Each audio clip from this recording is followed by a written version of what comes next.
ماريكا دي الجزء المكان ده يعني فرع ثاني او مكان ثاني تابع للمزرعه برضه بيزرع فيه تومي اتكنز. وبعدين بيتكلم عن المشتل، بيقول ان هو عنده بينتج المشتل بتاعه بينتج سنويا 40,000 شتله. We also have a company called Muslatsi Dried Fruit. We produce about 55 to 70 tons of dried mangoes annually, of which we export to Switzerland, France, Germany, Japan, Italy and Norway. الفرع اللي بعد كده او الجزء اللي بعد كده عنده في الشركه او في المزرعه دي اللي هي مسلاتسي درايد، اللي هي وحده انتاج المانجا المجففه، وهو بينتج من حوالي من 55 طن ل 70 طن مانجا مجففه في السنه، وبيصدر سويسرلاند، جابان، جرماني، فرنسا، ايطاليا ونرويج، لهولندا واليابان والمانيا وفرنسا. We built a pack house 2 years ago.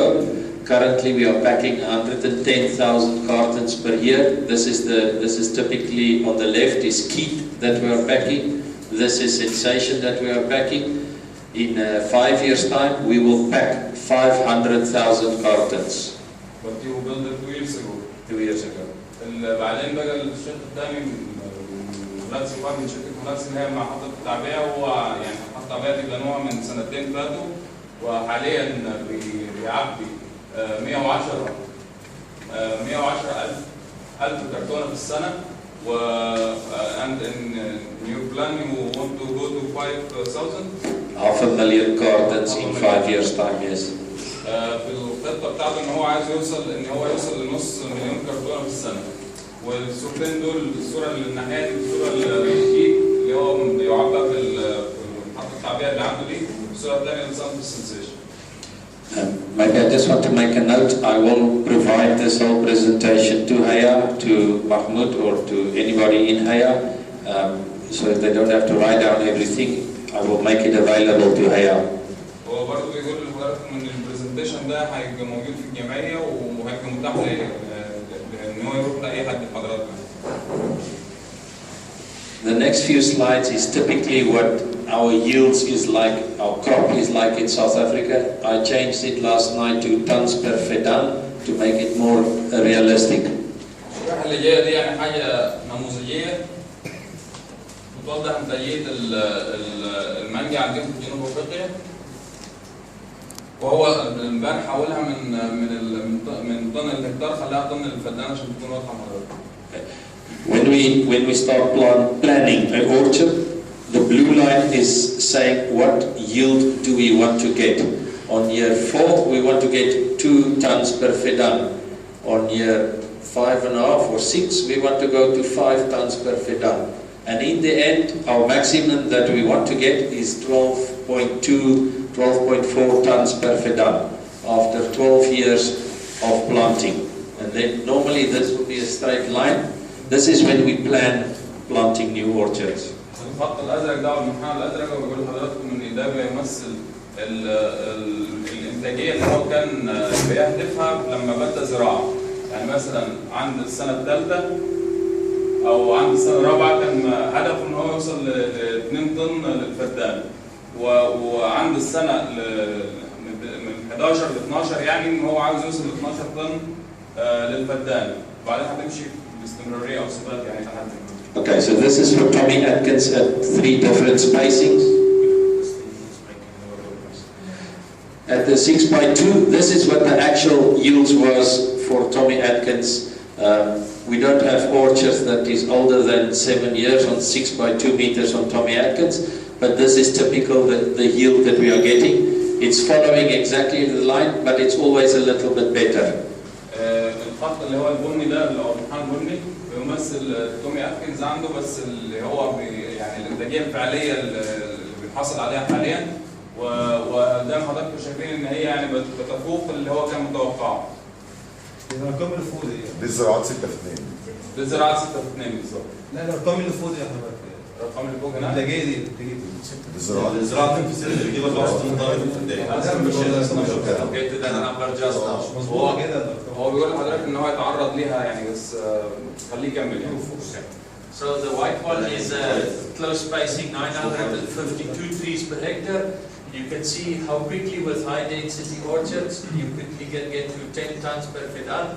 And then we find that Tommy Atkins is starting to make on and off years, but the best that we find was a 5 by 1 meter spacing was about 17.5 ton per fidan. That was the best that we ever received on Tommy Atkins. الخط الابيض بيمثل زراعه المنزرعه على مسافه 3.5 كل دي المسافات دي للصنف تومي اتكنز.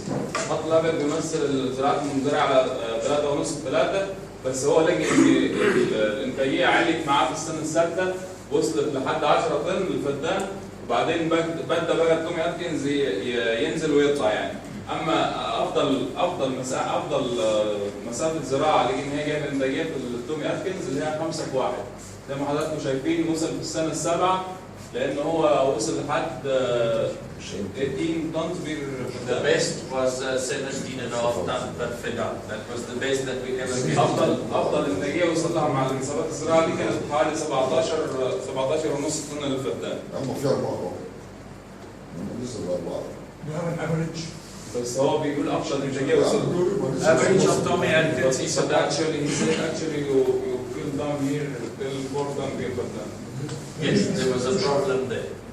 كان في مشكله. We find on the high density orchards, we find this more, that we start getting this But yes, on and off years. that about Tommy Atkins.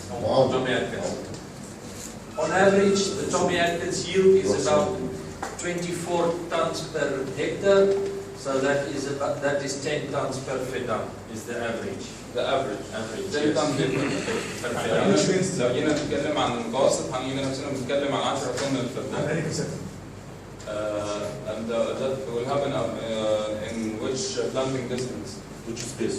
Which planting space? All of the spacings is 10 tons per fidan, but mostly this we will get the 6 by 2. But for now, for the 3 by 3 and this one, although it's different spacings, they all seem to even out. 10 tons per fidan. But we can say the average ton speed per ton. We can find it in which of them? In 5 by 1, 10 to 11 tons per fidan. The 3.5 by 3 also about 10 tons per fidan. And the other one 6 by 2. You will get to about 19 ton per hectare, about 8 ton per fidan.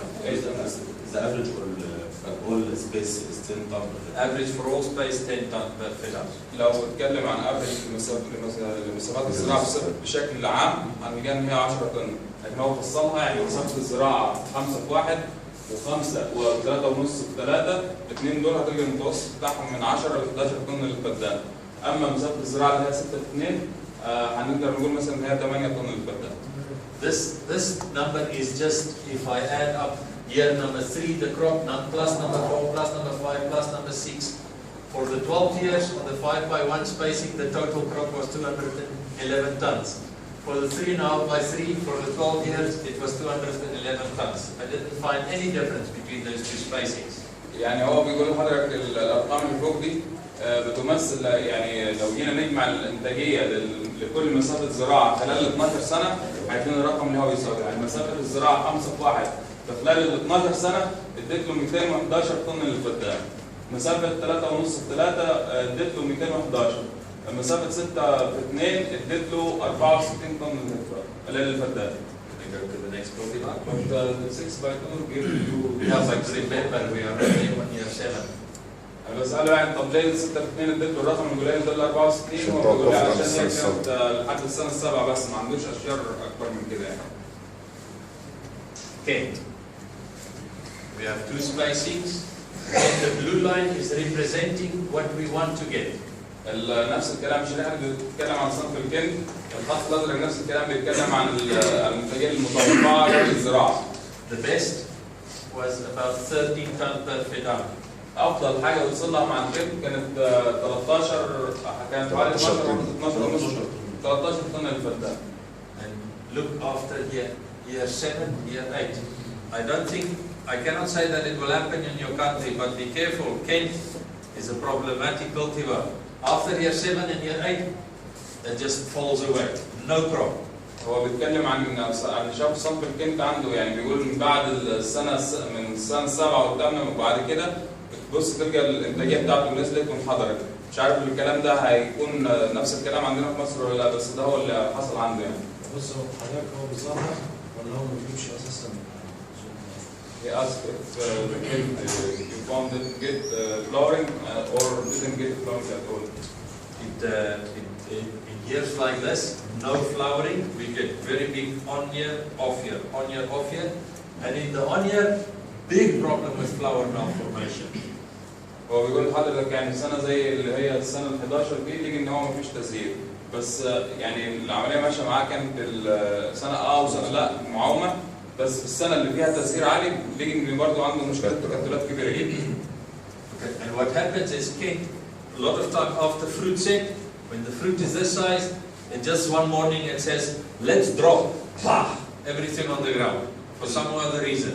الحاجه اللي بيلاحظها برضه في صنف الكنت ان هو يعني بيسقط ثمار بشكل غريب جدا، يعني ممكن تلقى في يوم في الصبح كده الشجره نزلت كميه كبيره من الثمار عند وقت العجل. بعد وقت العجل اللي هو يعني عنده حجم كره الجولف مثلا. What is the reason for this? There's a lot of times the embryos is not developing, so it will fall off the tree. في اغلب الاوقات بيكون الجنين الداخلي مش متطور او اجهد يعني، فده بيكون سبب ان هي بتسقط. Be very. I have seen Kent trees here, and it looks good, but be aware that Kent can change like that, and it will come in a situation that it won't have fruit anymore. It's a very strange cultivar. هو بيقول ان هو شاف اشجار كنت هنا كانت اشجار كويسه برضه، بس يعني بيحذرنا من شجره الكنت لان هي ممكن تتغير للوجه الثاني على طول مباشره يعني. Now we go to peat. I have mentioned to very numerous of your farmers, there's no cultivar in the world that I've seen that can beat peat on yield. هو يعني ذكر بيتكلم دلوقتي عن صنف الكيت، وبيقول ان هو ذكر في المزارع لحضراتكم ان صنف الكيت ما فيش اي شجره تقدر توصل للانتاجيه بتاعتها. Look at the average for peat planted at 5.1 on year 10. The average yield 24 tons per fedam. The average for a lot of orchards. It's not one orchard. This is the average for a lot of orchards. هو بيتكلم عن مسافه الزراعه 5 في 1، بس بقى مش في مزرعه واحده، يعني في العديد من المزارع متوسط انتاجيه مسافات الزراعه دي في العديد من المزارع وصلت معاه في السنه العاشره ان هو وصل 24 حوالي 24 طن للفدان. This last year I have 2 orchards. I will show you the results a little bit later, where we have been pruning for 10 years. We reached 31 tons per fedam. هو عنده يعني مزرعتين او جزئين في المزرعه عنده، هيوري لحضراتكم الشرائح الخاصه بيهم. وصل ان هو بعد التجليم المستمر لمده 10 سنين ان هو وصل لانتاجيه 31 طن للفدان. If I just go back, Tommy Atkins, about 211 tons over for 1 hectare. That will be a hectare now for 12 years. For Kent, 178. For Keith, 323 tons on 1 hectare. Sorry, I didn't change it per fedam. But the total tons for 12 years on an orchard that is 5/1, 320 tons. So this number was in the total yield. The previous cultivars was all for hectare, but it's much smaller. This is, look how much bigger this. وعايز اوري لحضراتكم يعني الفرق بين انتاجيه صنف الكيت وبقيه الاصناف اللي ذكرها من شويه في خلال طول فتره الانتاج اللي هي 12 سنه. وعايز اوري لحضراتكم الفرق الكبير ما بين الرقم ده اللي هو 323 في حاله مسافه الزراعه 5 في 1 وما بين الارقام اللي كانت قبل في نفس مسافه الزراعه. Sensation. I have only one type of spacing, 3.5 by 3. At the moment. صنف السنسيشن هو يعني لحد دلوقتي هو عنده بس يعني مسافات زراعه شكل واحد من مسافات الزراعه اللي هو 3.5 في 3. The best yield was After year 11, we get 22, 23 tons per feddan. الافضل انتاج وصل له No, feddan. Everything I put in The feddan. previous slides were in hectares or All in feddan. all of them? All feddan. So, all in feddan. Ignore this. This is not the important thing. You need to see that. بقول لحضرتك 30 tons per feddan. في سؤال هنا عن الارقام اللي عدت دي، هل هي بالفدان او بالهكتار؟ هو بيقول لي يعني اتجاه الارقام اللي فوق دي، كل الارقام اللي ذكرناها كانت بالفدان، الانتاجيه للفدان. Everything per feddan. The best Tommy yield about 17 tons per كان feddan. بيتكلم في الشريحه اللي قبل كده عن صنف السنسيشن، بيقول ان افضل انتاجيه وصل لها في السنه 11 كانت من 22 ل 23 طن للفدان. So if I take an average, let's say there, Say again please about this slide. I was talking about everything in feddan. If I take an average there, 10 tons per feddan for Tommy Atkins. الشريحه Average yield. بيتكلم عن صنف تومي اتكنز اللي فاتت، وبيقول لو جينا نتكلم عن متوسط انتاج هنلاقي نفسنا بنتكلم عن 10 طن للفدان. Let's say here for Kent, 6 tons per feddan.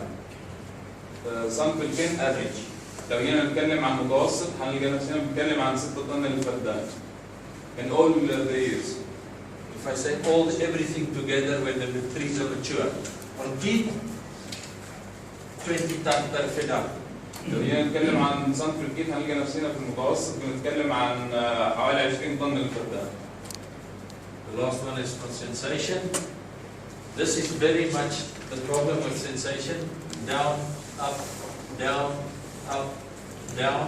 Like This year, much like Kent, but on average, the yield will be about 14 to 15 tons per feddan on mature orchards. بيتكلم عن صنف السنسيشن، بيقول برضه ان هو يعني متقارب جدا مع صنف الكنت في ان هو عنده تبادل حمل.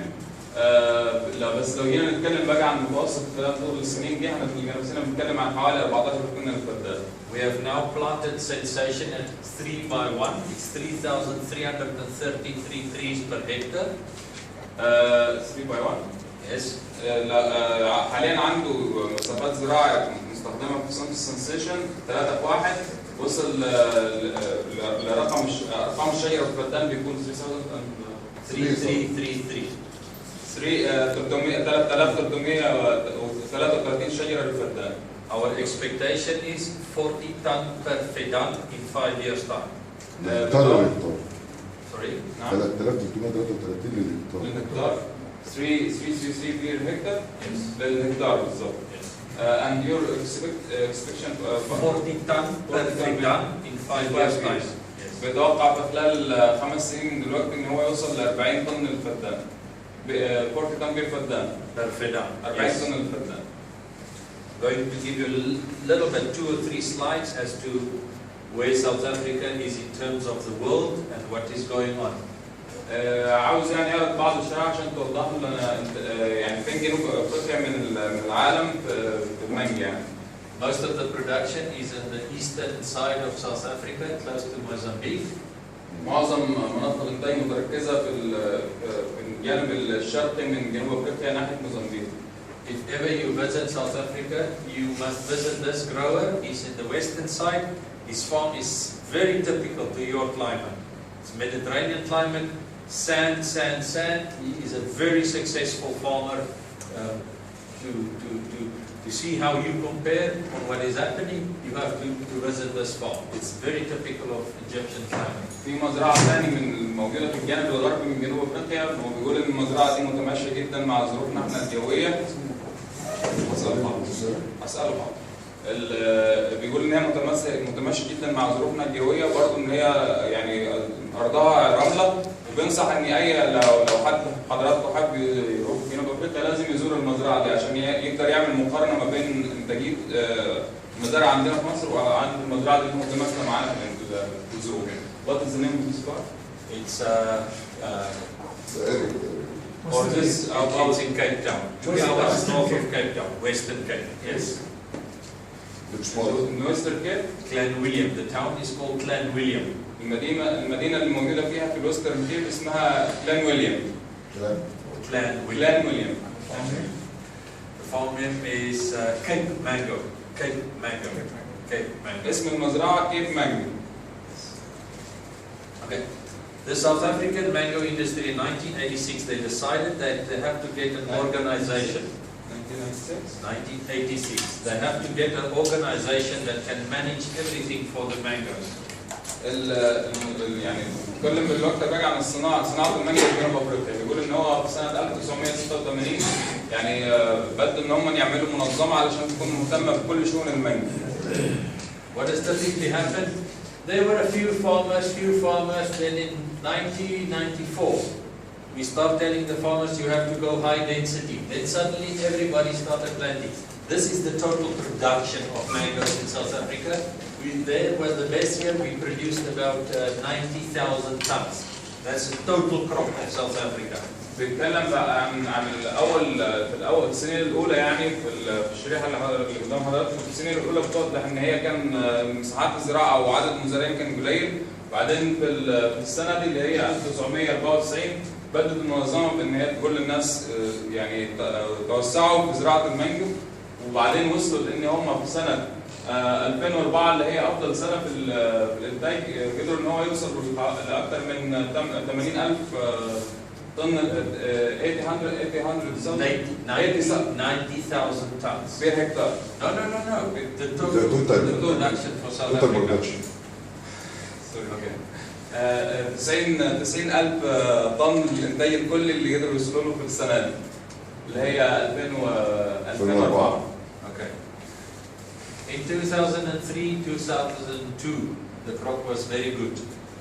Then some guy, he fly with an aeroplane into 2 buildings in America. The world economy changed. Everybody in South Africa stopped exporting mangoes. They even take out mangoes. And then we started seeing a decline again of mangoes. في السنة اللي هي ما بين 2002 ل 2003 كان عندهم الانتاج عالي، بس بعدين حصلت مشكلة اللي هي 11 من سبتمبر في أمريكا، وبعدين بقى الاقتصاد تغير وانحدر الانتاج مرة ثانية عندهم في جنوب أفريقيا، متأثرا طبعا باللي حصل في أمريكا. In this time we had 500 mango farmers. في الوقت ده اللي هو 2004 كان عندهم 500 مزارع مانجو. In 2014 we have 100 mango farmers left. في سنة 2014 كان عندهم بس 100 مزرعة مانجو يعني. Last year we produced about 55,000 tons in South Africa. 55,000. سنة 2015 يعني in 2015. You said last year. Yeah, the 2014 season. 2014 وصلوا ان هم 55,000 tons. 55 طن الهكتار في جنوب افريقيا. 55. And about 80% of that crop comes from 20 farms. 80% من المحصول ده This volume comes from 20 farms. 80% من الانتاج ده كله من 20 مزرعة. 80% من الانتاج اللي هو في سنة 2014 جاي من 20 مزرعة. The rest comes from the other 80 farms. وال 20% اللي جاي من بقية المزارع. Okay. What is the world mango production according to the FAO? 37 million tons. 37 million tons according to the FAO. يعني طبقا للمنظمة اللي هي FAO statistics. 37 million tons. 37 million tons. 73 مليون طن. 37 million tons. 37 مليون طن. in the world. في العالم النتيجة العالمية للمانجا طبقا للمنظمة دي كانت 37 مليون طن. Okay. Where are we in South Africa? Half of the production comes from India. نص الكمية دي جه من الهند. Then there's China. وبعدين الكميه الاكبر جت من الصين. تايلاند. وبعديها تايلاند كانت الكميه اللي بعد الصين. باكستان. وبعدين باكستان. مكسيكو. وبعدين المكسيك. ساوث افريقيا 0.2%. انتاجية جنوب افريقيا كانت يعني 2% من الانتاج العالمي. 2 من 10% من الانتاج العالمي. So you can see we are insignificant. Okay. Look at the yellow line. This is the tons of mangoes exported from anywhere in the world. Mexico to the EU, Mexico to America, South Africa to Japan, South Africa to Indonesia, Egypt to Europe, all exports. المنحنى الأصفر بيمثل كمية الإنتاج اللي تم تصديرها ما بين دول العالم كلها. Of that 37 million tons produced, only 1.4 million tons is exported. من الكمية اللي هي منتجة عالميا اللي هي 37 مليون طن 1.4 من 10 بس 1.4 من 10 مليون طن بس هم اللي تم تصديرهم. Okay. What is the average? We say the average FOB price, that is the price delivered in the port of the harbor. The average price for all exporting countries in the world is about 0.4 American dollar per kilogram. متوسط سعر الكيلو في كل الكميات اللي تم تصديرها 4 من 10 دولار للكيلو. Average for all exports divided by all kilograms. ده بيمثل متوسط لكل الكيلو في كل الكميات اللي تم تصديرها. In South Africa, there's only 4 farms that's exporting. في جنوب افريقيا ما فيش الا 4 مزارع بس اللي هم اللي بيصدروا منهم. And you can see we are receiving very good prices, always better than the average of the world. علشان كده يعني المنحنى الازرق دايما بيوضح لكم ان هم سعر التصدير عندهم مرتفع عن بقيه العالم، عن متوسط السعر في العالم. This past year, this is now for 2014, we received 1.5 American dollar per kilogram. In 2010 and 14 last season, yes. This is a question of quality or because of marketing? في سنة 2014 وصلوا لأن هم يعني وصلوا لسعر 1.4 من 10 أو 1.5 دولار للكيلو. Two things. The most important thing is your window of opportunity in Europe or your window of opportunity in Japan.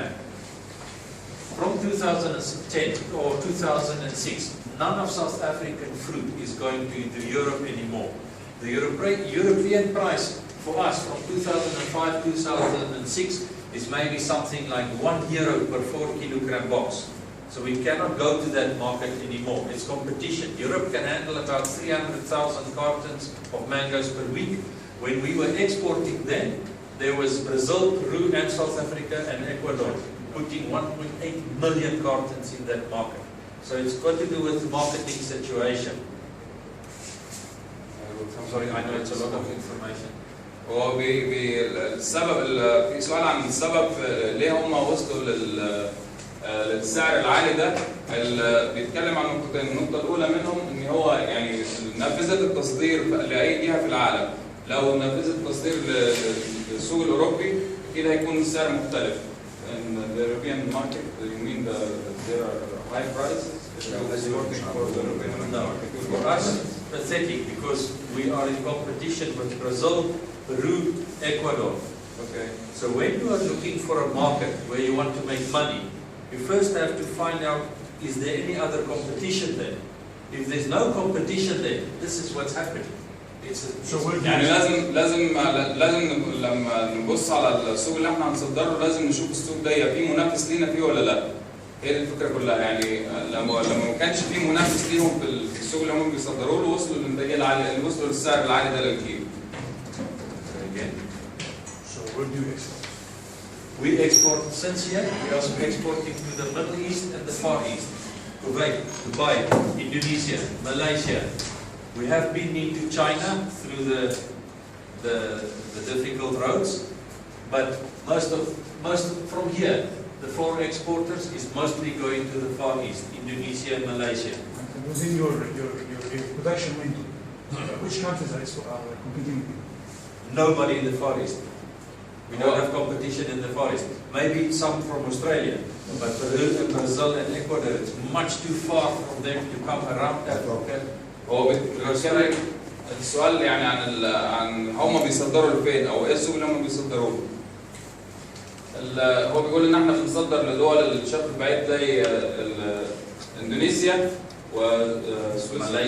وماليزيا دبي والكويت ودبي، وبيقول ان هو مفيش منافس ليهم خالص في الفتره اللي هي between 2009 and from around here we started going to the Far East. From about 2007 2008 everything for the 5 exporters is going to the Far East. And there were no competition. We don't have competition. Australia is competition, but Australia is having extremely difficult mango situation at the moment because of a very big drought. Dry conditions. الفترة اللي هي من بعد السنة 2006 2007 ابتدوا ان هم يوجهوا انتاجهم للسوق اللي هو ذكره ده اللي هو اندونيسيا وماليزيا، وما كانش فيه اي منافس يعني بينافسهم في السوق بتاعهم ده الا يعتبر مثلا استراليا، بس استراليا عندهم ظروف صعبة في انتاج المانجا، الجو عندهم جاف جدا. Where are the world markets? In Australia, the weather was dry.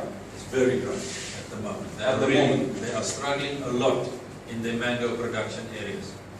الجو يعني باكد عليه ان هو الجو جاف حاليا ولا لا عندي في استراليا، هو يقصد كده ولا لا؟ هو بيأكد لي المعلومه دي.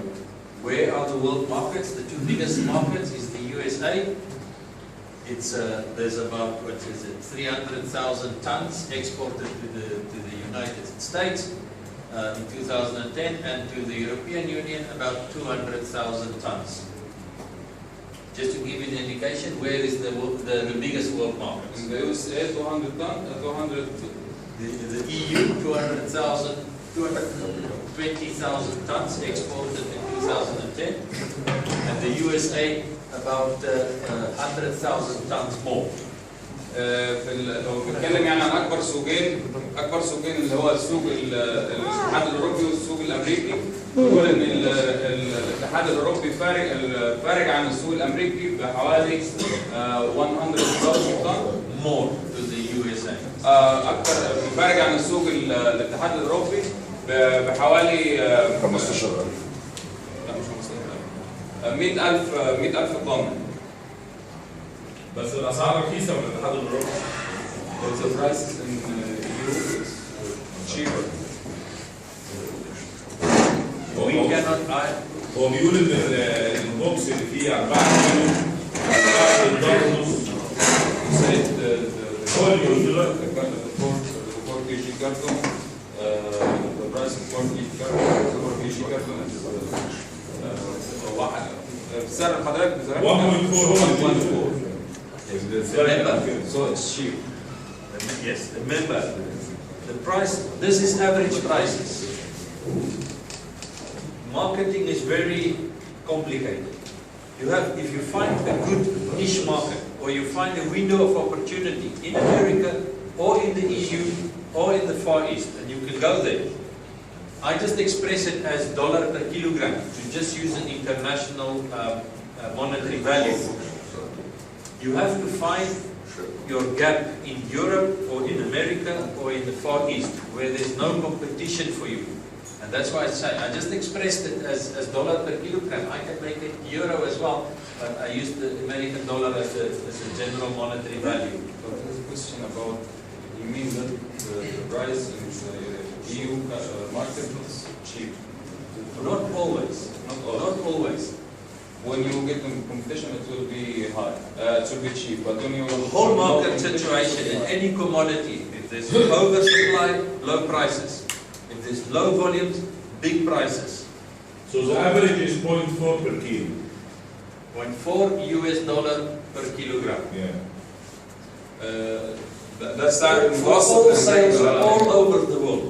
هو السؤال عن يعني حضرتك بيسأل عن السعر في الاتحاد الأوروبي، الإنتاجية عالية ماشي عن السوق الأمريكي، بس السعر هناك رخيص. فهو أنا بسأله عن النقطة دي، هو بيقول يعني ما مش محددة بالظبط، ما نقدرش نحدد الكلام ده على مكان معين. الفكرة كلها في إن أي سوق لو في منافسة أو لو في عرض عالي أكيد السعر هينزل، لكن لو مفيش منافسة أو لو كمية العرض قليلة أكيد السعر هيكون عالي. الفكرة إن احنا نشوف احنا هنصدر فين. I think what you need to do, what I've seen and what I've heard on the prices, there's no reason for you to export. Except if you find a market situation, the problem is you will be harvesting September, October, November. You can if you want to go to Europe, but you will be crazy because you will be dead center the same time as Brazil. Brazil will kill you in Europe.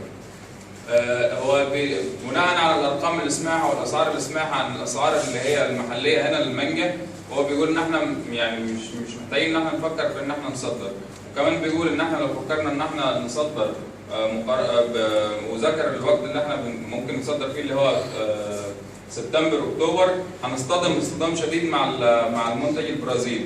فهي يعني بيقول البرازيل والكيليو يعني هنصطدم اصطدام شديد، ممكن تقضي علينا البرازيل في الوقت ده.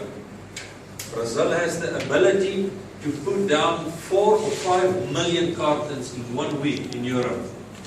5 million cartons in 1 week in Europe. They have that ability. You don't want to go there. البرازيل عندها المقدرة ان هي تحط من 4 ل 5 مليون كرتونة في الأسبوع. The time when Brazil and Peru disappears from Europe is unfortunately not your season. It will be in March. ولسوء الحظ الوقت اللي فيه البرازيل بتطلع من السوق ده ما بيكونش في موسم انتاج لينا احنا، الكلام ده بيكون في مارس. I think, and I'm not sure of this, but I think your opportunities lies in Saudi Arabia, Jordan, Dubai, Singapore, Kuwait. Go to the Middle East and the Far East, because Brazil and Peru is not going there. هو بيعتقد يعني بس متأكد ان الاسواق اللي ممكن تنفع ان احنا نتوجهها يعني الاسواق العربيه زي السعوديه والاسواق اللي هي اسواق الشرق البعيد، لان البرازيل ما بتروحش هناك يعني. Okay. Just an interesting slide in conclusion on the marketing. This slide represents what percentage of the big countries, what percentage of the fruit do they export. India export 0%. China, the second biggest grower, export 0%. Thailand export 0%. Pakistan export maybe 1%. Mexico, nearly 17% of the fruit of Mexico is exported somewhere. Europe, America, Far East.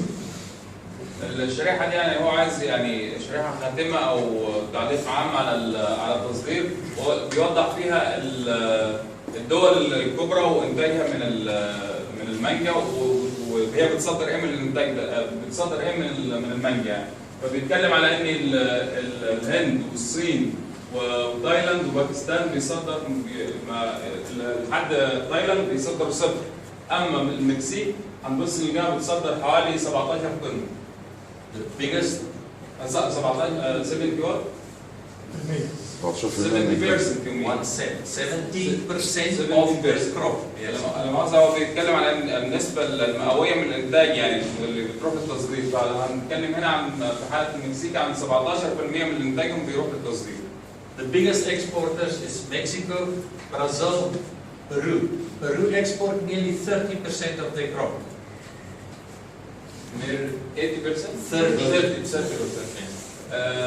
لو هنتكلم عن الدول الثلاثة اللي هم المكسيك والبرازيل وبيرو، هنلقى ان فيهم بيرو بتصدر حوالي 30% من انتاجهم بوجه التصدير.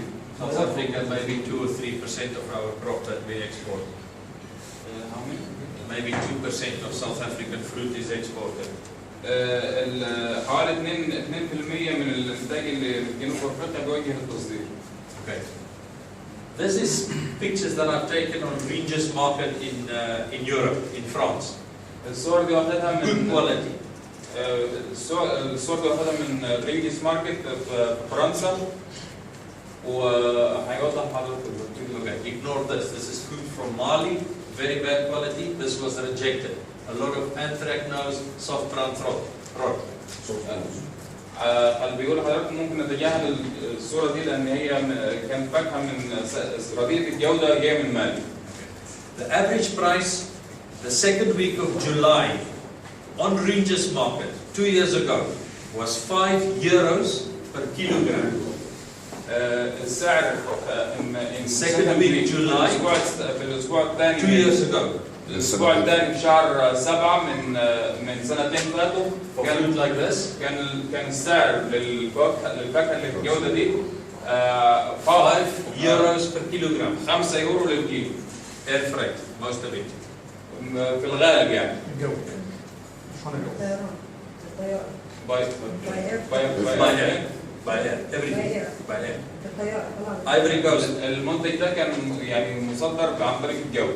Ivory Coast, Senegal, Mali, Mexico, Puerto Rico, Colombia, Senegal, I've mentioned it. So what I've seen is, if you can have fruit in July in Europe, there's a market of opportunity. Brazil is not there yet. I have only seen Brazil mangoes in a supermarket in the south of France for a very bad price. If this is what you are putting on the market, something with color, 3-ripe Kent, anything that's 3-ripe in 6 kilogram or 4 kilogram boxes, there's your opportunity in Europe in July. In France specifically for this situation, but from Rangers market, I mean, it distributes to Germany, everything. There's not a lot of competition there. Peru is not in production yet. Brazil has a little bit of Tommy Atkins in July. If you can have fruit in July, those are you can go to Europe, you can make money. وبيتكلم عن ان احنا لو عندنا يعني لو نقدر نطلع منتج بالجوده دي وبالالوان دي في شهر 7 هيبقى عندنا فرصه ان احنا نتوجه للسوق الاوروبي. Okay. I want to go now to mango management. How do you farm a mango farm? How we farm, and I'm going to show some slides what I've seen here. There's 2 or 3 things that catches my eye on every farm that I come to. But we will go through everything as we carry on. دلوقتي هنتكلم يعني عن إدارة المزرعة في المانجا وبيقول إن في هيوضح حضراتكم في 3 حاجات لفتوا انتباهي هيوضحهم لنا في شكل المزارع. Okay. أصناف. These are the commercial cultivars in South Africa at the moment. Tommy Atkins, Kent, Kent. We're cutting down of Kent. In 5 years' time, there will be 0 Kents left in South Africa. دي حاليا الاصناف الجريئه اللي عندهم في جنوب افريقيا. لو بنتكلم عن الاصناف دي زي تومي ابلز والكيت والكنت، بس صنف الكنت حاليا هو بيجزوا يعني عندهم في جنوب افريقيا. So the farmers are cutting down Kent and they put Keat on the Kent. لما بيشيل اشجار الكنت بيبقى بصنف الكيت. We are going to have problems in 5 years' time because the Keat season is overlapping with the first lemons, and we are fighting for labor, we are fighting for transport, we are fighting for plastic bins to harvest. There's going to be a big war between lemon growers and Keat growers in 5 years' time in South Africa. Yes. What's the reason to take off Kent? هو بيتكلم بس في الاول 4 tons per fedan, 2 tons per fedan. You cannot farm with that. بيتكلم على ان في خلال 5 سنين من النهارده هو متوقع ان هيكون يعني في منافسه شديده جدا ما بين انتاجيه الكيل وما بين انتاج الليمون، لان هيكون في تنافس شديد على العماله وعن ادوات التعبئه. وبعدين المهندس محمود بيسال عن السبب او المشاكل اللي هي موجوده في صنف الكنت، فهو بيقول ان الانتاج بينحدر لحد 2 طن في هكتار من 2 ل 4 طن الفدان. Mahmoud Ali and Hassan and Sharif, they know me. I'm not a normal person. If you come to my farm, I do everything the other way. Right. So everybody in South Africa is taking out South Sensation. I am planting Sensation. As I'm standing here now, they are planting Sensation trees. هو بيقول يعني الناس اللي تعرف وهو تعرف عنه ان هو شخص يعني غير طبيعي، يعني مش زي بقيه الناس اللي هناك. فعلى سبيل المثال صنف زي السنسيشن كل الناس هناك بتشيله، لكن هو في الوقت اللي واقف فيه هنا هو دلوقتي بيزرع زراعه جديده السنسيشن عنده في المزرعه. Okay. The reason why I'm doing it is there's a big supermarket group in South Africa called Woolworths. It's a very good, high quality food safety supermarket. Woolworths. Woolworths. Like Tesco's. Very, very upmarket supermarket group. In 5 years' time, I will be the only producer that's giving them this cultivar. في بيتكلم عن السبب اللي هو المديرين متمسك بالصنف ده، ان هو بعد 5 سنين من النهارده مثلا هيبقى هو يعتبر المورد الوحيد للسوق الوولورث اللي هو السوق الاوروبي، هيبقى يعتبر هو المورد الوحيد ليهم للصنف السنسيشن. وولورث ساوث Woolworths South Africa. Yes. That's why I'm planting it. I have it's a difficult cultivar to farm. If you have it, I have a few comments for you.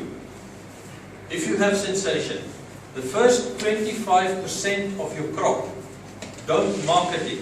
Take it off, send it to the juice factory. Because if you market it, you are going to make somebody angry.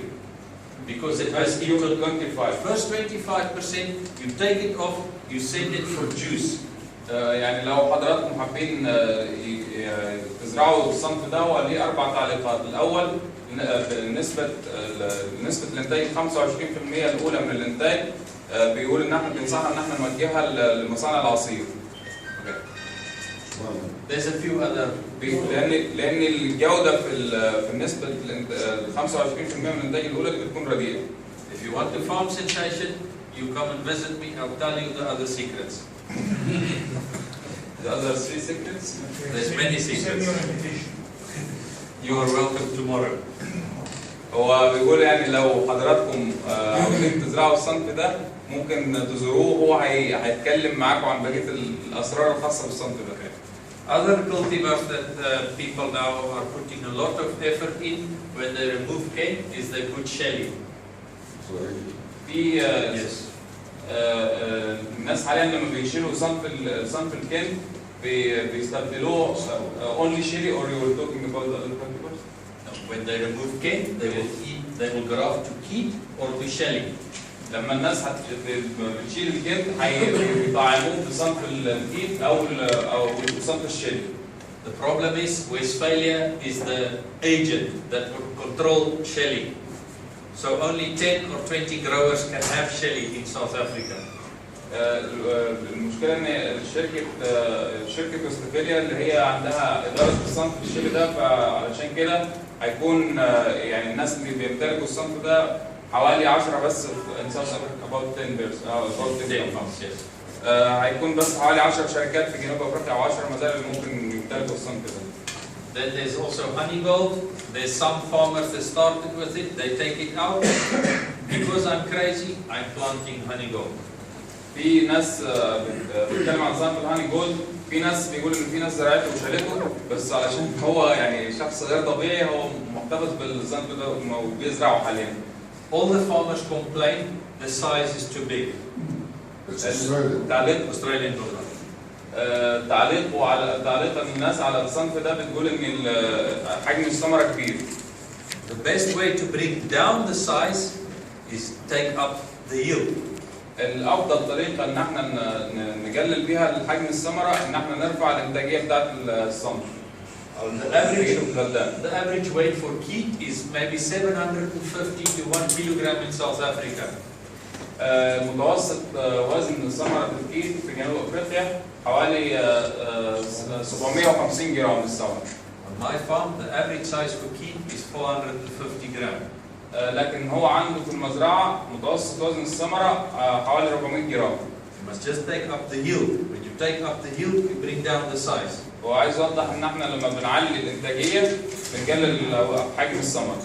They have planted princess in a few places in South Africa. في بعض المناطق القليله بيزرعوا صنف البرنسيس. The biggest problem for princess, if there is wind, forget about it. It's the cultivar with most sensitive skin I have ever seen in my life. بيتكلم عن صنف عن صنف البرنسس، بيقول ان المشكله فيه ان لو في عندك رياح شديده خلاص انسى الصنف ده، لان هو اكتر صنف الجلد بتاع الثمره بتاعه حساس، هو اكتر صنف شافه وجلد الثمره فيه حساس. This is mid-season cultivar, ripe at the same time as cane. صنف الشيلي يعتبر صنف متوسط نضج زي صنف الكن. Honey gold the same time as cane. برضه صنف الهاني جولد نفس الكلام، نفس ميعاد النضج زيه زي الكن. Princess the same time as key. صنف البرنسس ميعاد النضج بتاعه زي صنف الكيف. This is our own cultivar that we will register in 2015 or 16 called Lornay. 2000 This year or next year we will register it. Okay. صنف اللورنيه ده صنف يعني هو انتج عن في المزرعه، وهو هيسجله يا اما السنه دي او السنه اللي جايه. I'm like Mr. Sharif, it's the name of my children, Louis and Mornay. الصنف ده يعني تسميه الصنف ده جايه من اسماء اولاده الاثنين. لوي اسم ابنه الاول لوي، واسم الابن الثاني مورنيه، فهو جامع تسميه الصنف من اسماء ابنائه الاثنين. Okay. Let's start with the bad characteristics. خلينا نبدل ان احنا نتكلم عن الصفات السيئه للصنف ده. Never ever put it in a cold room. ما تحطوش خالص في حجر التبريد. Okay. So I think it's difficult to export. Even 15 degrees. No cool room. You need room temperature. بنتكلم so will not be good for It get cold damage, so it cannot probably not be exported. بيتكلم عن حساسيه الصنف ده لساعات البرد او لتحمل درجات البروده، فهو علشان كده بيقول ان يعني احتمال ان هو كل تصدير حمايه ضعيفه. في بعدين حضرتك بيسال عن حتى لو عنده 15 درجه، بيقول حتى لو 15 درجه نبعده نهائي نخليه بدرجه حراره الغرفه العاديه. Why will we plant it? It's later than heat. السبب اللي هو بيخليه بيزرع الصنف ده ان هو متاخر عن صنف الكيف. It's very resistant to the sun. مقاوم جدا لساعات الشمس. The shelf life unbelievable. On the table 10 to 12 days without problems. 10 to 12 days. Yes. Without shriveling, without going soft. الشلف لايف بتاع الصنف ده عالي خالص، ممكن يوصل من 10 ل 12 يوم لو حطيته بس على الترابيزه. The taste may be something between a Kent and a sensation. لو جينا نتكلم عن المذاق بتاع الثمره هنيجي نتكلم عن حاجه بين الكنت والسنسيشن. Other mango cultivars in South Africa that is disappearing, we are cutting it down, is Saber, which is our root. Yes. بنتكلم دلوقتي عن الاصناف اللي هي يعني يعتبر بيشيلوا فيها في جنوب افريقيا، اللي هي زي السايبر وزي الزل. Zil, no more, because of yield. Kensington Pride, no more. برضه صنف الكنزنتون وصنف الزل برضه ما بيزرعوش حاليا يعني. And I think some of you have Heidi. When it's 7 years old, you are going to phone me and you're going to declare war against South Africa, because the yield will go from 28 tons to north. To north. From 20. We already start to remove. The reason is, the older the tree gets, the flower sex ratio changes. It's become just male flowers. Again, please. When the older the tree comes, year 8, year 9, year 10, the flower sex ratio changes, everything becoming male flowers. Okay. هي بيتكلم عن صنف بيتكلم عن صنف الهايدي. هو بيقول اكيد حضراتكم يعني كثير من حضراتكم بيزرع صنف الهايدي، لكن هو بيقول ان بعد after 8 years بعد السنه الثامنه الانتاجيه بتاعته هتنزل من، ممكن تلاحظوا حضراتكم ان الانتاجيه ممكن تنزل من 22 طن لصفر. فالسبب في كده ان في عمر الشجر الكبير يعني الازهار المذكره بتزيد جدا عن الازهار المخنثه. It is the most difficult cultivar in the world to farm with. Heidi. The most difficult difficult cultivar to farm with. الصنف الهايدي بيقول هو يعتبر يعني أصعب صنف ممكن تتماشى معاه في الزراعة. For me, it's got only one good characteristic, and that's taste. There's nothing else in it. For you, there's only one good characteristic. What is it? Taste. يعني لو عن رأيه هو عن صنف الهايدي ده هو مش شايف له إلا ميزة واحدة بس اللي هي المذاق. There's nothing else good about it.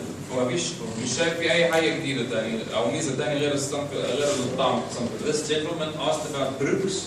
There are some farmers now that are planting brooks. Westphalia, they call it autumn gold. It's the same thing. You are allowed to have it. There's no patency on it. It's very late. For me, yes. For me, it's an ugly mango. I am not planting it. It doesn't. I know there's good prices late, but I think there will be better late cultivar. I don't think it's a good cultivar. Maybe in your situation you will make a lot of money out of it. في بعدين سؤال عن صنف الأوتوم جولد. ده صنف حضرتك بتقول استرالي؟ فلوريدا. صنف من فلوريدا. الصنف ده متأخر جدا بيجي بعد الجيل، بس هو ما بيفضلش زراعته. ممكن يكون حضراتكم بتفضلوه هنا لكن هو ما بيفضلوش. What about consent? The reason for me it's the best eating mango in the world. But as I said, I'm crazy. So I'm the only one in South Africa that likes it.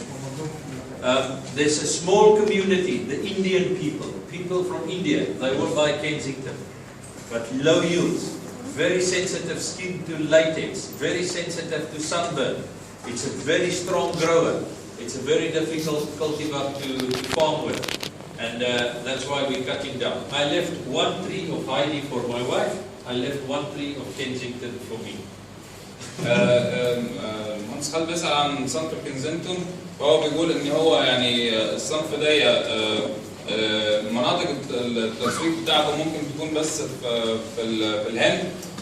بيقول برضه ان هو صنف الجلد بتاعه حساس جدا للسوائل اللي بتنزل من الثمره وبرضه حساس لاشعاعات الشمس. وبيقول ان هو عنده بس يعني من صنف الهايدي ومن صنف الكنزنتون مخلي شجرتين بس، شجره لمراته وشجره هايدي لمراته وشجره كنزنتون اللي هو. What is happening in the world in terms of cultivars? In a breeding program, let's say South Africa breeding program. The first thing that's important is we are looking for a cultivar without fiber. That is most important for us. لو جينا بقى نتكلم عن الاصناف في العالم، لو بيقول له عن برامج التربيه في جنوب افريقيا بتعتمد على الحاجات دي. اول حاجه اللي هي وجود الالياف في الثمره. Then yield. Nothing can get to yield. If you have no yield, you can get 100 pounds a kilo. You will not make money.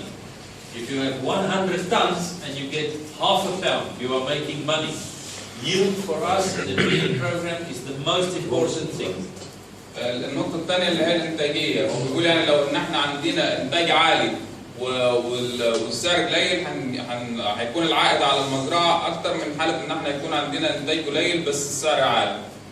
Okay. Now, color, external color. What I've seen is there's huge differences in culture. Europeans, us, Americans, Australians. We want, maybe not Australians, but Americans, South Africans, Europeans, they want something that is red and round. الحاجة الثانية النقطة اللي بعد كده اللي هي اللون الخارجي للثمرة. وبيقول إن يعني باختلاف الثقافات بيفضل بيختلف يعني في تقبله للون الثمار. لو جينا نتكلم عن السوق الأوروبي والسوق الأمريكي والسوق الجنوب أفريقي هم بيحبوا الثمرة تكون مستديرة وتكون لونها أحمر. We cannot sell Namdokmai in South Africa. صنف النمدوكماي We cannot sell it in South Africa. مش هينفع يتباع يعني في جنوب افريقيا علشان هو لون الثمره اصفر. And it's not round. ومش مستديره. The women buys in South Africa, they want something that's red and round. السيدات هناك يعني بيحبوا ان هم يشتروا حاجه تكون مستديره ويكون لونها احمر. The next two, look at your next three, your market segment, your niche markets. Where is there an opportunity? If I think of Egypt now, and you have something now that is an exportable cultivar, red or yellow, that you can take to Europe, and you can find something now, I think there's a big opportunity to make good money in Europe, but now, in July. So you have to look at your market segments. You must make a study about the market. You have to understand your market. You have to understand your client. النقطة اللي بعد كده إن إحنا لازم نكون يعني يكون عندنا تفهم للسوق اللي إحنا هنصدر له، نعرف ظروف السوق اللي إحنا هنصدر له إيه. What is new in the world? There's a lot of new things in the world. I'll show on the next slide as well. I've just mentioned a few that I've picked up from South Africa and Australia and Israel. I don't know what is happening in Peru. I don't know what is happening in Brazil. I'm not sure what is happening in India. But we will talk about South Africa and Israel. This is South African, Australian, Israel, Australian. So I'm just saying this is cultivars in South Africa now. Let's say the world that's attracting attention. الأصناف دي يعني بتتكلم عن الأصناف اللي هي جاذبة الانتباه، الأصناف الحديثة اللي جاذبة الانتباه حاليا في جنوب أفريقيا، اللي هي الأورنيه وصنف تروبيكال وصنف ليدي جين وصنف الشيري وصنف الرينجول. What I've seen in Israel, in Egypt here, that looks for what I like, that look promising for me. I don't know if I spelled it correctly. Yasmina, very promising. الأصناف اللي شايفها واعدة هنا في مصر بالنسبة له هو صنف الياسمينة. I have $200 American here for barwood of this cultivar in my pocket. 200 This I don't know if it's spelled correctly, but the reason why I like it, I know exactly. I have this market segment, a niche market in South Africa. I will become rich with this cultivar in South Africa because of the market segment, because of the color, because of the shape. This is what I saw here, very promising. الصنف الثاني اللي هو شايفه صنف واعد جدا اللي هو صنف الباز، ويقول ان هو يعني ممكن يشتريه بمبلغ كبير. الفكره في ان هو شايف ان الصنف ده هيتماشى جدا مع السوق الجنوب افريقي، وشايف ان هو بزراعته الجنوب افريقيا هيصبح غني في فتره قليله يعني. I saw on a few farms Nagomi that also impressed me a lot. It looks very good. الصنف اللي خد انطباع جيد عنده هنا في مصر هنا صنف النعوم، شافه في مزارع عديده يعني في خلال زراعه. This is a green skin cultivar, but for some other reason it's attracting my attention. It looks good. The yield that I've seen is good. I have not eaten it. I don't know what it's like, but it's catching my eye. الصنف الثاني اللي جذب لفت انتباهه صنف الفجر بلان. هو صنف لون الثمره الخارجي اخضر، بس يعني هو انجذب له، يعني هو ما يعرفش عن مذاقه حاجه، بس هو انجذب له. Sorry that I'm putting it here, Sharif, but also with the prints with you, it looked nice. You are talking just about prints that I saw in Mr. Sharif's farm. It looks nice. بيتكلم برضه عن صنف البرنس اللي شافه عند مستر شريف، وشايف ان الصنف ده يعني صنف كويس. All the cane trees that I see look good.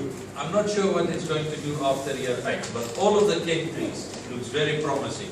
صنف الكنت اللي شافه في مصر هنا، يعني معظم الاشجار الكنت اللي شافها شاف حالتها كويسه، بس هو مش عارف بعد السنه الثامنه ايه اللي هيحصل فيه. Okay. And then I just added again sherry. I think it's a promising cultivar. وبرضه صنف الشيري صنف شايف ان هو يعني صنف واعي. Okay. There's not a lot of breeding programs going on in the world. South Africa has one, Australia has one, Israel has a breeding program. I quickly looked last night on the internet what is happening in Australia. They have released this cultivar now, Lady Jane. There's 2 growers in South Africa that already has it. There will be 3 growers in the next year that will have Lady Jane. بيتكلم عن برامج التربيه في العالم، بيقول ان يعني مفيش حد بيعمل برامج تربيه كتير، بس استراليا واسرائيل بيعملوا برامج تربيه. بيتكلم بعدين Australia. All of this from Australia. But you said Australia. Sorry. Okay, yes. Okay, sorry. بعدين بيتكلم عن الاصناف الموجوده قدام حضراتكم دي، يعني كلها اصناف من استراليا. بيتكلم عن الصنف اللي هو الليدي جي. الصنف ده حاليا في مزرعتين في جنوب افريقيا عندهم الصنف ده. السنه اللي جايه هيبقوا 3 مزارع. And I think we have to keep our eyes open. These are 3 of the new promising selections. They only have numbers at the moment, but I think we have to be in contact with them. Maybe it's something that they will release to the world. بنتكلم بعدين عن 3 اصناف. ال3 صور التانيين دول اصناف، يعني هم لحد دلوقتي بس واخدين ارقام بس هو يعني شايف ان هو لازم يكون على اتصال بالجديد في الاصناف دي، وشايف ان هي ممكن تكون اصناف حلوه يعني. Can I move on from the cultivars? ممكن نتحرك بعيدا عن جانب الاصناف. Okay. Irrigation. In South Africa, we still find a few farmers doing flood irrigation. It's not the way to go anymore. Maybe the very old type farmers, they still run flood irrigation. لو جينا بقى نتكلم عن الري، هو بيقول الصوره اللي هنا بتوضح الري بالغمر. هو بيقول ان الري بالغمر يعني مش طريقه كويسه علشان تمشي فيها. وفي بعض المزارع القديمه جدا في جنوب افريقيا ممكن تلقاها، بس مش واعد يعني الري بالغمر. 80% of the growers is on micro irrigation, different type of nozzles, different type of deliveries. بعدين الري بالرش، هو بيقول لي 80% من المزارع ماشيين بالري بالرش، بس طبعا باختلاف القوانين المستخدمه او باختلاف انواع الرشاشات يعني. About 16 to 16% has gone to dripper irrigation. 15 to 16% of the growers is dripper irrigation. حوالي من 15 ل 16% من المزارعين بيستخدموا الري بالتنقيط. Okay. Most 99% of the drippers we're using is inline drippers like this, ram drippers from Netafilm in Israel. From Netafilm, inline drippers, not button drippers. ده نوع مش فوق يعني من جوه. خط داخلي يعني. خط داخلي. لا بس ليه مواصفات يعني صفر بسيط انت فين ده؟ You said what is the percentage? About 15% of the growers in South Africa is moving to drippers. Yes, but هو بيقول يعني ان 99% من نوعيه النقاطات المستخدمه اللي هي الصنف الاسرائيلي ده بيكون فيه نقاط داخلي داخل الخرطوم. The delivery in some instances maybe 2 liters per hour. التصرف النقاطات 2 لتر في الساعه. But it is a famous delivery. Yes. The most famous is 1.6 liter per hour now. 1.6. Yes. اكثر حاجه منتشره عندهم، اكثر تصرف نقاط منتشر يعني اللي هو 1.6 نقاط لتر في الساعه للنقاط. On our farm, we are also going down to 0.6 liter per hour drippers. عندهم هم في مزرعته هو دلوقتي بيتجه ان هو يستخدم نقاطات تصرفها 6 من 10 لتر في الساعه. And the dripper goes the whole day, 10 hours, no stopping, but small amounts. الري باستخدام النقاطات دقيقه التصرف، الجهازات التصرف القليل دي هيكون لمده عدد ساعات اطول في اليوم، بتوصل ل 10 ساعات. The way of scheduling, طبعا بكميات ما قليله اللي هي التصرف القليل. neutron probe pipes. I don't think there's anybody using neutron probe pipes anymore on scheduling or measuring soil water. It's either tensiometers, but tensiometers are falling away. We are using a probe now, like this. It's called the DFM probe, and you've got a logger that you stand next to the pipe and you take the measurements at different levels in the soil of the water, the soil water content. But you can deal with them by the computer. All of this is computerized. Yes. بيتكلم بعدين عن الاجهزه المستخدمه في قياس الرطوبه في التربه، وهو بيقول ان هو ما شافش حد هنا بيستخدم الاجهزه دي، بس هو عندهم بيستخدموا حاجه زي الدي ام برو، بيقيس مستوى الرطوبه على ابعاد مختلفه او على اعماق مختلفه في التربه. I'm not sure somebody in Egypt did buy one probe. Okay. هو بيذكر ان في يعني في رحله من الرحلات لجنوب افريقيا في حد اشترى جهاز دهم في جروب ده من مصر لشركه البجاج. On our farm and in most farms that does scheduling with this, we first of all we check what did we give yesterday, the water. Okay. Then we check the weather report. Will it be hot? Will it be cold? Will it be rainy? We check the weather report every day. Okay. اللي بيحصل عندهم يعني ان هو بياخد قراءات اليوم السابق وبعدين بياخد توقعات الجو، الكلام ده بصفه يوميه. And then this probe puts the information for us on a graph like this. And here I can see I was giving water, but it was constantly going down to this line. This line is where your trees will walk. The leaves will start falling off. الجهاز ده بيحط له القراءات بتاعته في صوره منحنى زي ما حضراتكم شايفين. الخط اللي هو بيشاور عليه بالقلم ده بيعني الخط اللي عنده بتوصل لنقطه الذبول اللي عندها بعد الشجره هتعاني جدا من الميه لحد الذبول. وبعدين المنحنى الازرق اللي في النص ده بيوضح له القرايه كانت ماشيه ازاي طول اليوم. And then I will give a big water. You will see that the green line is field water capacity. الخط اللي هو الاخضر اللي كان بيشاور عليه اللي هو بيمثل الساعه العقليه، وبيوضح لحضراتكم ان التعرج اللي في المنحنى ده ساعات في خلال اليوم بينزل تحت وساعات بيعلى فوق بناء على كميه الميه اللي هو بيديها خلال اليوم. All our information, all our scheduling of our farm is done with the probe, with the climate, and what we gave the previous day. يعني حساباتهم للري عنده في المزرعه بتعتمد على الجهاز استخدام جهاز الدم في الجروب ده وعلى القرايات اللي خدها في اليوم السابق وعلى درجات الحراره بناء على التقرير اللي بيجيبه بصفه يوميه. Okay. Different filter systems in South Africa. The ring filters, sand filters. This is a typical sand filter on my farm. But when we go to the 0.6 or the 1.6 dripper line or any dripper line, we are going to the Filtomat or the Israeli spin clean filters. It's a screen filter. If you go to the dripper line, use drippers. Yes. This is a filter on my farm. And we are moving away from sand filters. Sand filters we're still using on micro irrigation, but as soon as we go to drip irrigation, we go to the screen filters. الشريحه اللي بتوضح حضراتكم صور الفلاتر المستخدمه عندهم، هو بيقول ان يعني عندهم في مزرعته هو كان بيستخدم الفلاتر اللي هي الرمليه دي، اما بعدين لما تحول من للري بالتنقيط بدا يستخدم الفلاتر النوعيه الثانيه اللي هي النوع الاسرائيلي ده. This is just we are now building a big pump station to inject all our fertilizer. At the moment we are using this where it's like a venturi system where we pump the fertilizer in. This is how we're fertilizing at the moment, but we are building now a big pump station where we can put all the elements. All the elements. Yes. By this. No. This is the old system now. Today maybe nitrogen, tomorrow potassium, okay. The day after. This is how we're doing it now. Okay. It's a venturi type system, but we are moving to a system where we have a big pump group with different tanks with different elements. هو بيتكلم على ان الصوره اللي can you go back please? Yes.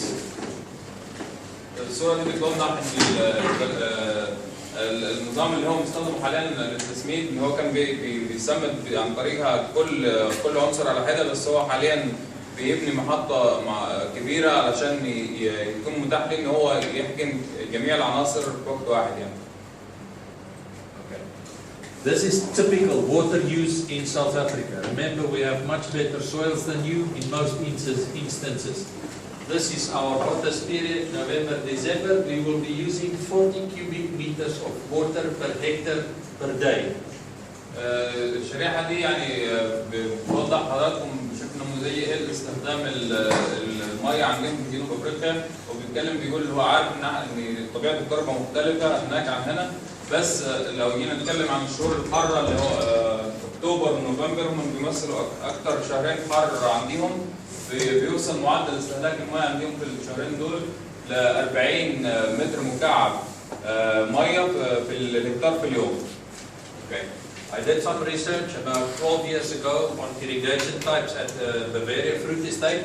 typically we need about 9,000 cubic meters of water per hectare per year. هو اثناء فتره تواجده في شركه بافاريا عمل ابحاث عن الري، فلقى ان احنا محتاجين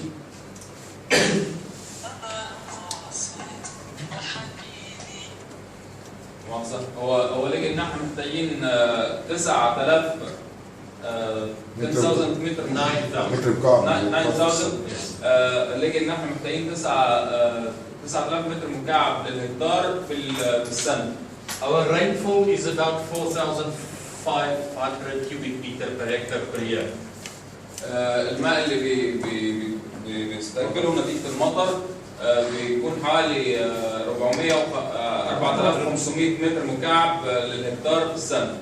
But only about 20 to 30% is usable for that the tree will use. So the tree will only use about 1,350 cubic meters of that rainfall. The percentage? About 25%.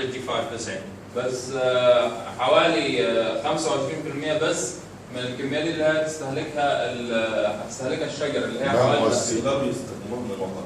اللي هتستهلكها الشجرة من المطر. لا مؤثر اللي هتستهلكها كمية المية اللي هتستهلكها الشجرة من كمية الماء اللي ناتجة من الأمطار هي حوالي 25% بس، اللي هي بتمثل 1950 متر مكعب للهكتار في السنة. Okay. So under very good management situation, we need with micro irrigation 5,800 to about 7,600 cubic meters of water per hectare. This is the optimum.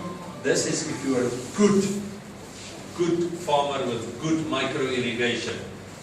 You measure soil water, you measure the temperature, you do the right applications of water. You will need between 5,800 and 7,600 cubic meters of water per hectare per year. يعني لو احنا عاملين إدارة جيدة للري في المزرعة هنبص نلقى نفسنا بنلعب بين الرقمين دول اللي هو 5800 متر مكعب ل 7650 متر مكعب للهكتار في السنة. If you are very good farming with drippers, 2 liter an hour or 4 liter an hour, you will get away with 4,500 cubic meter per hectare per year. لو بنستخدم معدلات تصرف نقدات ذات معدلات تصرف أقل 1.6 you mentioned 1.6 Yeah, between 1.6, 2 liter, 4 liter per hour. لو بنستخدم نقدات ذات معدل تصرف قليل من 1.6 لتر في الساعة لحد 4 هتبص نلقى ان احنا بنستخدم 4500 متر مكعب للهكتار في السنة. We took 6 hectares that we irrigated 8 times per day, 8 cycles per day. Mature Tommy Atkin trees. 6 hectares, and we irrigated 8 times per day. Okay. Let's say at 6 o'clock for 20 minutes, 7 o'clock for 20 minutes, 8 o'clock for 20 minutes. And we could get away with our problems on the trees with 3,900 cubic meters of per hectare per year. يعني في مساحة 6 هكتار جوز تومي أتكنز. He was Tommy Atkins. 6 هكتار تومي أتكنز بتتروي 8 دورات في اليوم، لكن ان هو الاستهلاك 3000 per day was 3090 for the year. 3000 لكن الاستهلاك بتاعه في المساحة دي بنظام الري ده وصل ل 3900 متر مكعب للهكتار في السنة. Instead of 2 or 3 times per day, we applied the water 8 times per day, but in very short cycles. يعني هو بيتكلم على ان هو في الحالة دي بيستخدم عدد ريات كتير في اليوم بتوصل ل 8 ريات بس بكميات مية أقل. ممكن بوقت بزمن ري أقل، ممكن يعني 8 ريات في اليوم بس كل واحدة فيهم حوالي تلت ساعة. Yes. At which rainfall conditions do you start with? This is in a typical rainfall where we have about 400 millimeter of rain per year. 400. Your situation will look different. في في سؤال عن كميه يعني الارقام دي تحت انهي ظروف مطر عندهم، فهو كان جوابه ان الارقام دي كميه المطر اللي بيتحصل عليها خلال السنه حوالي 400 ملم. 400 حوالي 400 ملي مطر خلال السنه. In 2012, on 18 January, I get 400 millimeter in 10 hours. One time. That's an exact one year. 2012 في شهر في 18 يناير 2012 بيقول ان هو وصل حصل عنده مطر شديد، كانت نتيجه المطر ده ان هو وصل ل 400 مللي في خلال 10 ساعات. Okay. I've seen a few farms here in Egypt. I visited a few farms, and this is my personal opinion, and I might be wrong. I think you are over irrigating. I think you are giving too much water. هو بيقول ان هو زار العديد من المزارع في مصر خلال زيارته دي، وعنده راي عن الري ممكن يكون غلط، بس هو بيقول ان شايف ان كميه الري المستخدمه هنا عاليه خالص. I think the second thing is you have to get to a system where you start measuring your soil water content. الحاجه الثانيه ان احنا يعني في رايه برضه ان احنا لازم نفكر في ان احنا نستخدم يعني نظام معين علشان نقيس درجه الرطوبه في التربه.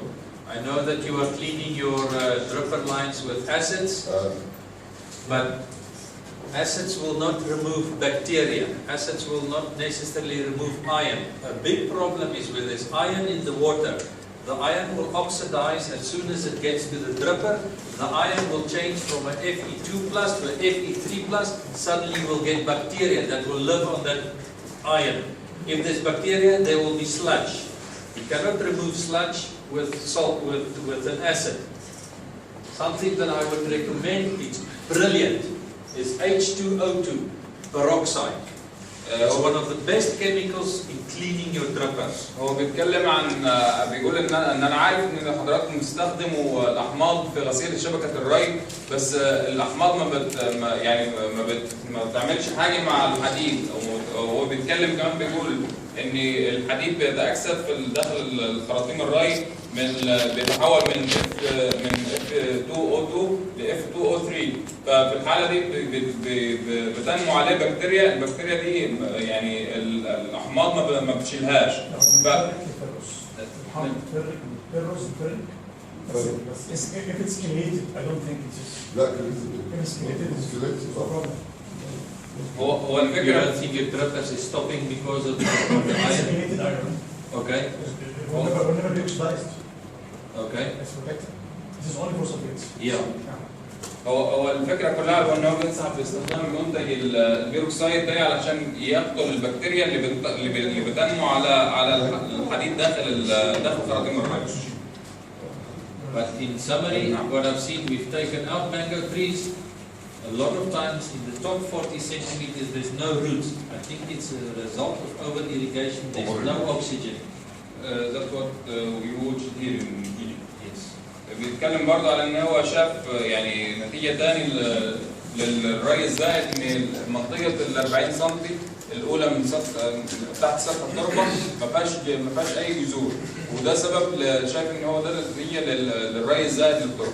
ده الري الزائد ولا الري الطويل؟ You mean by over irrigating? You mean the high time or the extra time or the high amount of water? Just too much water for a long period. There's no oxygen around the root system. You will not get roots if there's no oxygen. هو بيتكلم يعني لما يقصد ان لما يكون عندك كميه ميه كتير لفتره طويله ما بيكونش فيه اكسجين، فما يسمحش بعدم وجود الاكسجين، مش هيسمح بتطور الجذور ونموها في المساحه دي. الري على فتره واحده يعني مش متقطع. نعم. الري هيبقى على فتره واحده. هو بيقصد ان الري على فتره واحده لمده طويله، يعني مثلا قالوا مره واحده في اليوم 4 ساعات، وبالتالي الميه هتنزل تحت بدل ما تبقى 40 سم تنزل لمتر او متر و20 سم، بالتالي هيكون جذور وتدريجيه مش عرضيه في منطقه ال 40 سم اللي هي الشعيرات الجذريه، نتيجه ان انا بروي مثلا ساعتين 3 مرات. هو الخطا هنا مش خطا كميه ميه، الخطا في اسلوب ري. بالظبط هو الخطأ في كمية المية اللي هو بيشرح لك الخطأ في كمية المية زيادة بتكتر المية في المنطقة اللي حواليها بتكتر السبب ما بتكترش اصلا بتمنع الاكسجين لما بيبدا يخنق الجذور في المنطقة منطقة الجذور المشطة ما بيكترش فيها في حالة اسلوب الري الطويل ما بيكترش فيها مية. Yes, the high amount, not the time, not the long time for irrigation. No. It depends on your delivery. If you have a 0.6 liter per hour, you can irrigate for 10 hours. But you have a 4 liter of dripper, you have 8 drippers around the tree, it's 32 liters of water.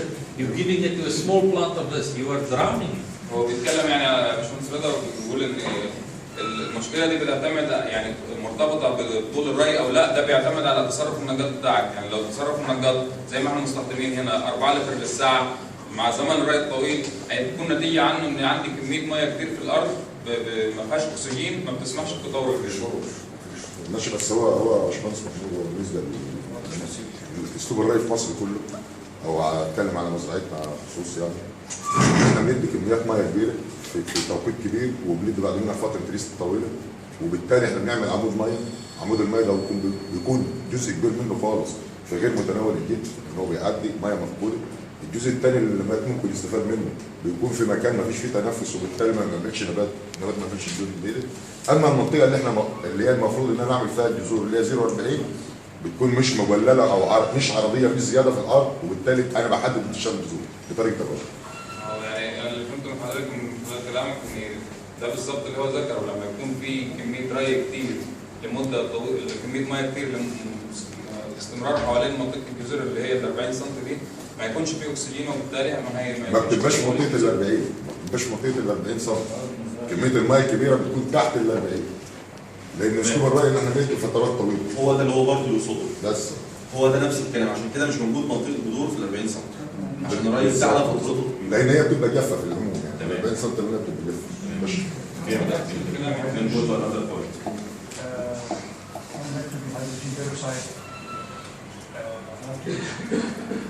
First one, how do you arrange such huge quantity of hydrogen peroxide water?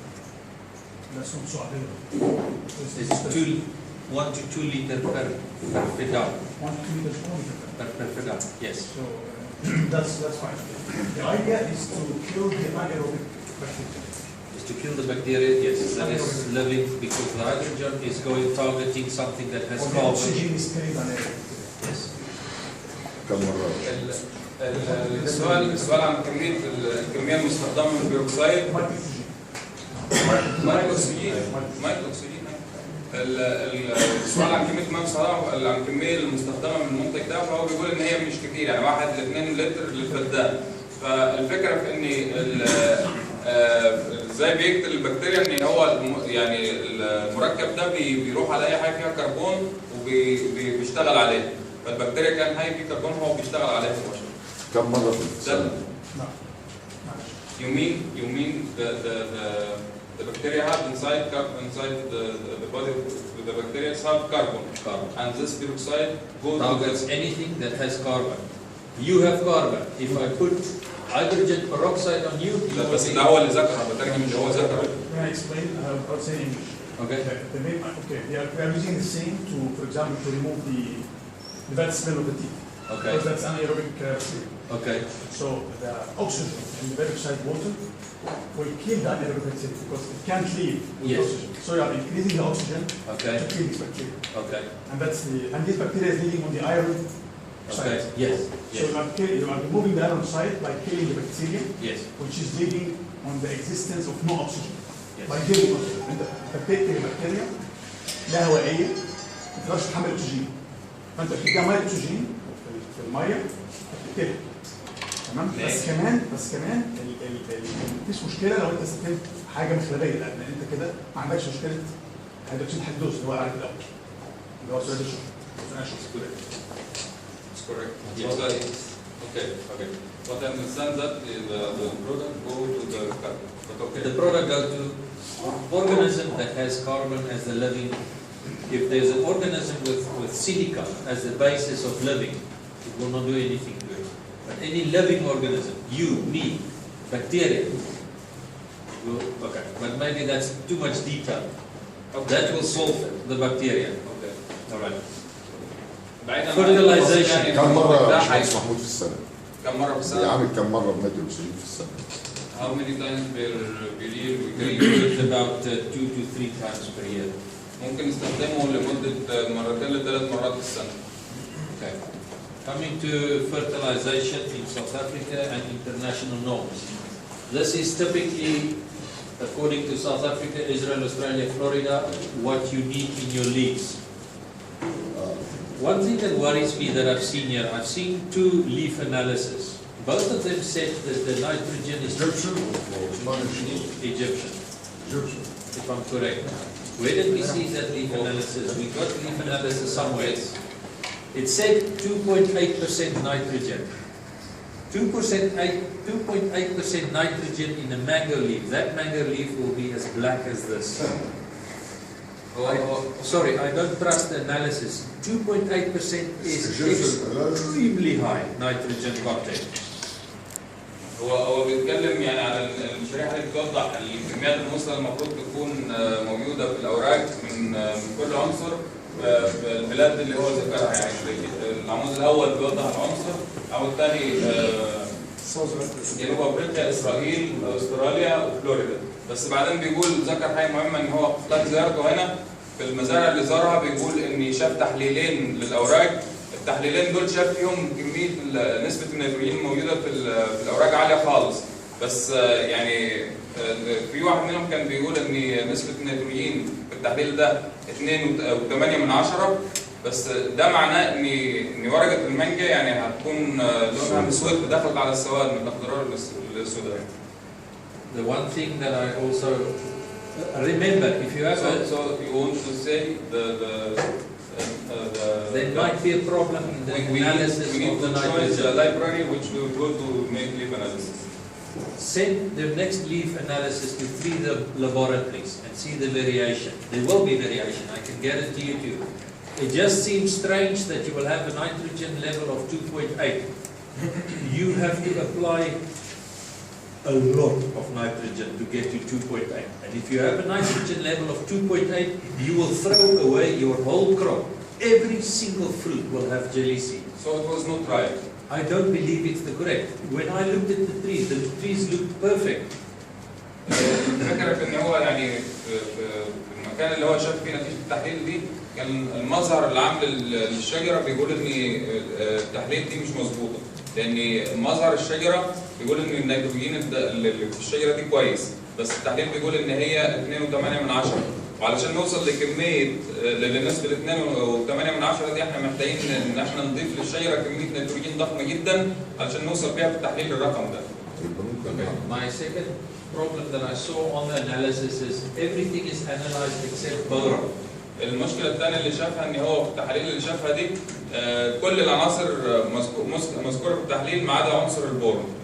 Boron is your most important element after nitrogen for me, because boron is for your pollen germination, it's for your pollen tube growth, it's for fertilization, it's for setting a crop. That was for me a little bit disappointing that there was no boron analysis. I think I had 3 analyses, there was no boron analysis on it. الحقيقة اللي بيتكلم برضه عن عنصر البورون بيقول ان هو بالنسبه له هو يلي النيتروجين في الاهميه من ناحيه وجوده في التحليل الاوراق، فبيقول ان عنصر البورون كمان مهم جدا في فتره التزهير والتلقيح والاخصاب. بس هنا يا باشمهندس محمود هو جايب الاربع دول مش جايب المعدلات المثاليه دي، هو القياسيه. مش جايب الحياه القياسيه في كل دوله يعني؟ لا اللي هي في العالم او مستوى العالم او على مستوى الصرف كمان يعني المعدلات المثاليه يعني المتوسط المتوسط مثالي او قياسي. الرقم المفروض يوصل القياسي بالنسبه للمانجا كام؟ ده في من كل عنصر بصفه عامه بصرف النظر عن بصرف النظر عن البلد. He said that in this slide there is no numbers which explain to us the optimum amounts of each element in the leaf of mango. No, this is exactly what it says. Optimum amount for nitrogen in the leaf should be 1.2. But that according to the places, according to the countries, he want something in general. Nitrogen from 1 to 1.5%. لو عايز تعملها في هاي نسبة متوسط عام ممكن تخليها من رقم لرقم، يعني من 1.2 ل 1.5. يعني لو عايز تحطها بنسبة عامة تحطها في المدى ما بين رقمين. هو ممكن تسأل يا باشمهندس محمود انه الستاندر بتاع العناصر المفروض يبقى في تحليل الورق. ما هو ده اللي بيتكلم فيه. هو انت بس لازم هنا التفاوت في الموضوع. هو ده اللي بيتكلم فيه، بس المهندس رضا يعني سؤاله عايز رقم محدد، هو بيقول هو رد عليه بقى ان انت لازم لو حبيت تحطها في الصف عام ما هو ده اللي انا ده سالته. يعني مثلا مستوى البور من هنا وصل لغايه 200. بص يا باشمهندس محمود، البور مثلا من هنا وصل لغايه 200 في استراليا مثلا 200 جزء في المليون، وفي 24 جزء في المليون في فلوريدا. طب ماشي بس ده مستويات ده ممكن تكون سامه، انا ممكن اخد انا. For example, when we're talking about boron, you can find it here 70 ppm. 200 ppm وده 24. In Florida you will find 24. No, I understand that. Each area has different soil types. You can look, example, for calcium. They have a norm of 3 to 5. They are planting in calcium rock in Florida. So it will always be high. You have to determine your own norms here. You have to see, this is a good crop. I like the quality, I like the fruit set. And look at your leaf analysis. You cannot just take 1 year's leaf analysis and say this is the perfect one. So you can determine your optimum amounts for your own country and your own soil conditions. Remember, this is not for one. There was 15 years of research in South Africa to find the optimum fertilizer norms. The same with all of these countries. It took a long time. It looks as if there's big variation, but maybe the variation is more in the micro elements and not so much in the nitrogen, potassium, phosphorus and calcium. You will see most of them are in line with each other. Use that as your starting point. See that you can get as close to that, and then see what your crop looks like. See what your quality is like. You have to you have to determine your own norms for your own country. I think Jaco, MDK is it's big it's important for plant. So it's a lot big difference between the number. But micro elements we have a big difference because maybe in Egypt we have boron high, in Israel not boron, so we have a big difference between every country. Meaning that Exactly. هو اللي بيتكلم يعني ردا على سؤال حضرتك باشمهندس رضا، هو بيقول ان ممكن تلاقي اختلافات. انا هبدا من اخر اللي هو قاله، ان هو قال في العناصر الصغرى ممكن تلاقي اختلافات كتير، لكن في العناصر الكبرى هتلاقي التباين مش واضح، ما فيش فرق كبير واضح ما بين الدول دي. لكن الكلام اللي كان بيقوله في الاول بقى ان هو التباين عموما او الاختلاف بين الجرايات دي ناتج لان كل دوله ليها ظروفها الخاصه في التربه، وهي غنيه بعنصر A والدوله الثانيه مش غنيه بعنصر A. يا باشمهندس محمود احنا ما بنسالش على كده، انا هكمل الستاندرد العالمي. انا هكمل لحضرتك في بس. مجال البشري بس معروف ان الضغط من 60 ل 120 ده الضغط المظبوط، ده الستاندرد العالمي. السكر من 90 ل 130 ده الستاندرد العالمي. بيختلف باختلاف طريقه القياس فقط لا، انما انا هكمل بس حضرتك اللي هو قاله اللي هو ذكره وبعدين يعني هو كان تكمله كلامه ان هو بيقول كل دوله مختلفه في ظروف التربه. التربه دي غنيه بايه؟ التربه مثلا في فلوريدا غنيه بايه؟ فهتلاقي مثلا دوله زي فلوريدا هتلاقيها تربتها غنيه بالكالسيوم، علشان كده هتلاقي الجرايات الواضحه في الغالب دايما بتكون عاليه في الكالسيوم. فهو كمان ذكر ان علشان يعني انت ممكن تحدد في البلد بتاعتك ايه النسب المثلى في تحليل الاوراق. يعني ممكن تعمل حاجه، ممكن تعمل بحث لمده مثلا 10 15 سنه، ده الكلام اللي هو ذكره اترجم لحضرتك بس وبعدين حضرتك. فممكن تحدد بناء عن البحث لمده 10 15 سنه ايه الكميات اللي كانت بتدي لك اعلى انتاج واعلى جوده، بناء عليه انت تعمل الانسب لبلدك. فعلى سبيل المثال هو قال ان في جنوب افريقيا الارقام دي وصلوها بعد حصر 10 من 10 15 سنه. انا اديته مثال بسيط كده هوضح لك بيه لخصت كل القصه كلها. وانا قلت لكم عندنا عناصر الخبره دي مهمه جدا للنبات، عشان كده لازم تكون مفيش بينها اختلافات كتير في اي دوله في العالم. زي ما حضرتك قلت كده، عنده ضغط هنا زي عنده ضغط في الصين، هو ضغط الصكر، لكن ممكن يكون في الصين الجو مختلف عن مصر، دي بقى عناصر السكر. ممكن يكون في مصر عندنا بورون عالي في نهر النيل مثلا او في الابار، عشان كده بنضيف كميه بورون قليله. لكن ممكن في مكان تاني في دوله تانيه يكون هو طبيعتها ان البورون فيها قليل. هو القياس موجود بس الوصول ليه يختلف من كل بلد لبلد بخصوبه الارض، بطبيعه الجو، بالتمثيل. ده انما القياس واحد انت توصل له ان انت تضيف 100 وحده، غيرك يوصل له بضيف 60، غيرك يوصل له بدون ما يضيف حاجه. بس هو كان القياس انما هو ال 100 ده قياسي كله لازم يوصل. طب انا مثلا ما ينفعش احط كميه بورون هنا عاليه قوي في التسمين وانا اصلا عندي بورون في الميه. لا في اختلاف طبيعه ارض. بس حد السميه ثابت في جميع انحاء العالم. حد السميه في البورون انت توصل له بكام انا اوصل له بكام؟ من الى على حسب الدوله على حسب طبيعه الارض.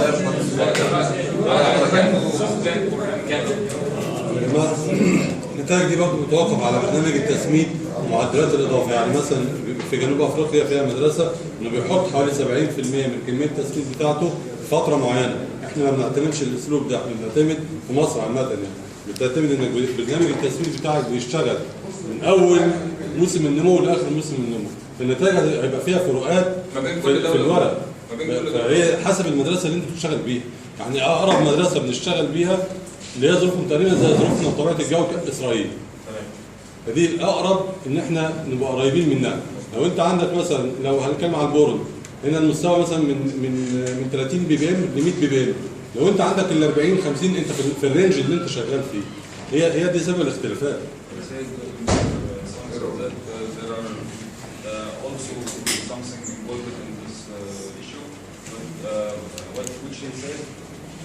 The way of adding the elements during the year is different from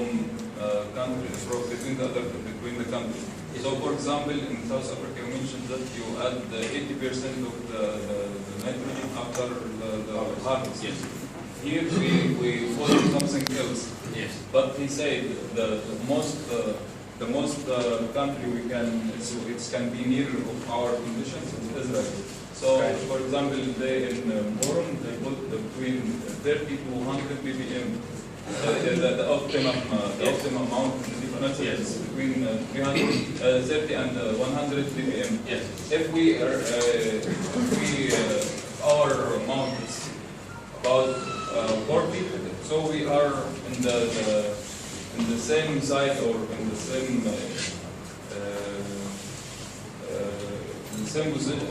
situation with Israel. Yes. Every country is unique. Every cultivar is unique. If I have 1% nitrogen in Tommy Atkins in South Africa, my fruit is small. That's how quickly it can change. The values, it's not big. Can you repeat again? If I have 1% leaf analysis in Tommy Atkins in South Africa, my fruit will be small. Okay. If I have 1.5%, 1.6% on Tommy Atkins in South Africa, my fruit will be green. I won't have red fruit. It's cultivar dependent, it's country dependent, it's soil dependent, it's dependent on your fertilizer program. So every country is unique, and yes. every country is unique. But use this as a guideline. It's not that there's